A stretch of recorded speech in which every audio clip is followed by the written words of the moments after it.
3 tahun ini, tahun lalu masih ada utang.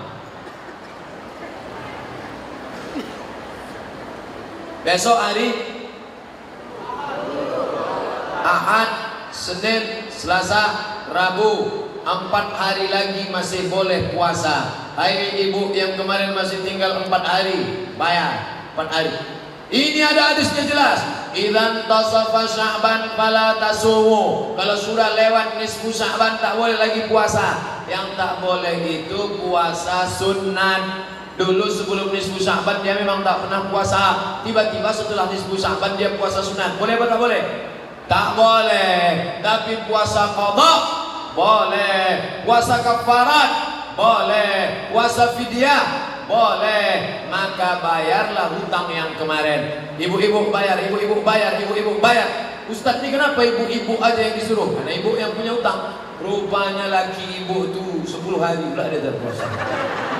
Bapak-bapak bayar hutang. Man mata, siapa yang mati wa alaihi siyamun, punya hutang puasa, shoma anhu waliyuhu, ahli warisnya wajib menggantikan puasanya. Tak ada tawar menawar. Maka yang kemarin ada tinggal puasa, ibu yang paling banyak tinggal puasa. Waktu menghamilkan anak 30 hari tinggal.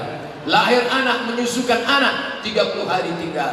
Tahun kedua menyusukan anak 30 hari tinggal. Anak-anakku, untuk kalian yang lajang perkasa, 1 orang kalian 90 hari mak kalian tak puasa.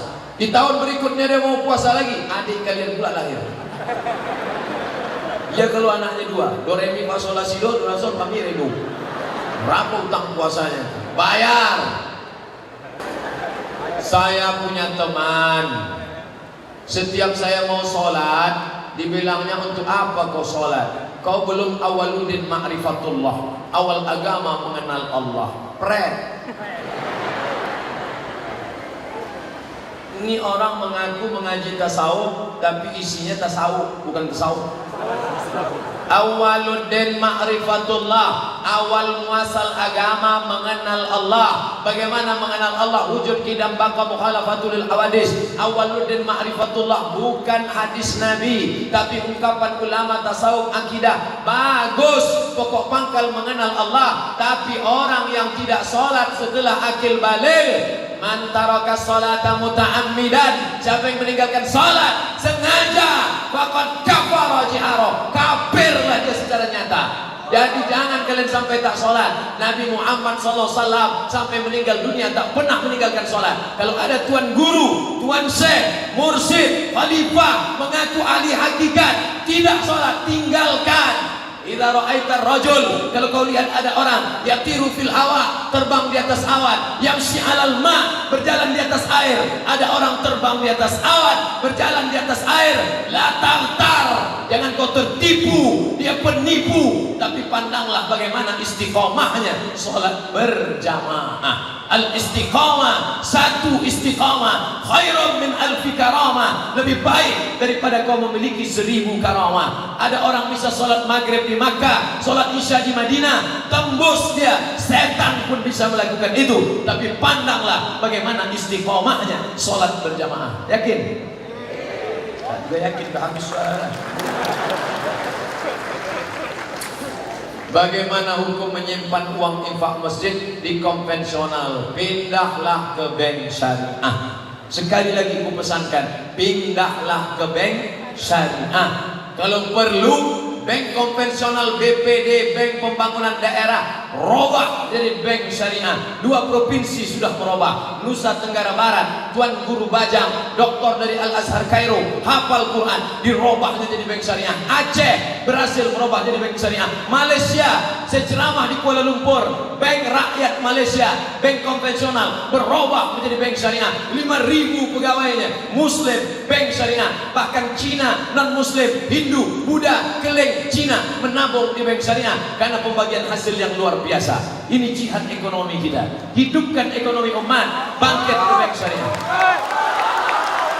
Apa boleh uang infak masjid disalurkan kepada fakir miskin atau anak yatim? Orang yang berinfak untuk masjid, maka niat awatnya untuk masjid. Innamal a'malu bin niat. Orang yang bersedekah untuk anak yatim, tak boleh dialihkan ke masjid. Innama ya'kuluna amwalal yatama zulman. Orang yang memakan sedekah anak yatim, innama ya'kuluna amwalal yatama zulman, innama ya'kuluna fi butunihim nara. Maka di perut mereka api neraka jahanam. Makanya kotaknya dibuat kotak yatim, kotak miskin, kotak MDA, kotak infak masjid. Yang sudah untuk masjid boleh untuk operasional lampu, air, operasional para ulama, ustaz, operasional. Yang dulu semuanya itu 7 dalam baitul mal. Baitullah, masjid, tempat solat. Baitul mal, tempat harta. Zakat, wakaf, infak, sedekah, wasiat, hibah, ghanimah. 7 harta. Infak, zakat, wakaf, sedekah, wasiat, hibah, ghanimah diletakkan di baitul mal. Kertas terakhir ini mesti dibacakan karena dia nulisnya pakai ketik di print ini. Kalau tak dibaca sumpahnya kita. Assalamualaikum WRWB. Pak Ustadz mohon penjelasan. Apa hukumnya bagi wali menunda-nunda pembagian harta warisan orang tua sampai kurang lebih 19 tahun tak dibagi-bagi? Kalau saya meninggal hari ini, setelah 2-3 hari kumpulkan ahli waris, bagi harta warisan saya. Karena kalau tidak, kalian yang memegang makan haram, dimakan duit haram. Selama 19 tahun ada pula yang meninggal, pembagian kacau balau, anaknya mau sekolah, tak semua ekonominya mapan. Ingat, duit haram kau makan. Dari nasi sepiring berubah menjadi darah, darah masuk ke jantung, dari jantung menyembur ke otak, isi otakmu haram. Nasiyatin kathibatin khati'ah. Ubun-ubun kotor hitam karena makan haram. Duit haram kau bawa pergi ke Makkah, menangis di pintu Ka'bah. Labbaik Allahumma labbaik, labbaik la syarika laka labbaik. Apa kata malaikat? La labbaik wala sa'daik. Kau tak dapat haji mabrur, zaduka haram, karena kau berangkat dengan uang haram. Patutlah saya heran tak ada perubahan Pak Haji itu Pak Ustaz. Sebelum berangkat haji dulu bercelana pendek, sesudah balik ini tak bercelana sama sekali. Gara-gara apa? Gara-gara duit haram. Kau sedekahkan duit haram tadi, duit yang belum kau bagi, kau ambil karena tak ada yang menghitung, tidak ada yang mengaudit. Akhirnya kau bagi. Innallaha thayyibun, Allah maha suci. La yaqbalu illa thayyiban. Allah tidak menerima kecuali yang suci-suci saja.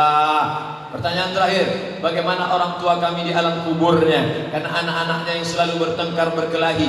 Wala taziru waziratu wizra ukhra. Orang tidak memikul dosa orang lain. Ayahmu tak memikul dosa anak-anaknya. Anaknya sudah diserahkannya ke pesantren Darul Ulum, sudah disekolahkannya agama, dimasukkannya pondok tahfiz, tapi setelah tamat anaknya tak mengamalkan, maka tanggung masing-masing. Tapi kalau orang tua tak memasukkan anak sekolah agama, tak dimasukkan ke pesantren, tak dimasukkan ke sekolah Al-Wasliyah, tak masuk pesantren sekolah Muhammadiyah, tak masuk ke sekolah agama, akhirnya anak itu jahil. Maka tanggung jawab ayah ibu ada 5. Kasih anak makan, kasih anak pakaian, kasih anak tempat tinggal, kasih mereka pendidikan agama. Kullukum ra'in, setiap kamu pemimpin. Wa kullukum mas'ulun, kau akan ditanya tentang anak-anakmu di hadapan Allah Subhanahu wa taala. Selesai acara pengajian ini, anak-anak yang belum juga belajar agama, di dalam kepalanya ada fisika, kimia, biologi, matematika, bahasa Inggris, tapi juga dalam kepalanya ada akidah akhlak, bahasa Arab, sejarah Islam, Quran, hadis, fikih. Maka tidak ragu kita meninggalkan mereka. Mereka yang akan memimpin negeri ini, mereka yang akan menjadikan negeri ini baldatun thayyibatun wa rabbun. Itu yang dapat saya sampaikan. Terima kasih segala perhatian. Mohon maaf segala kekhilafan. Ala hadhihi niyyah wa kulli niyatin salihah. Al-Fatihah.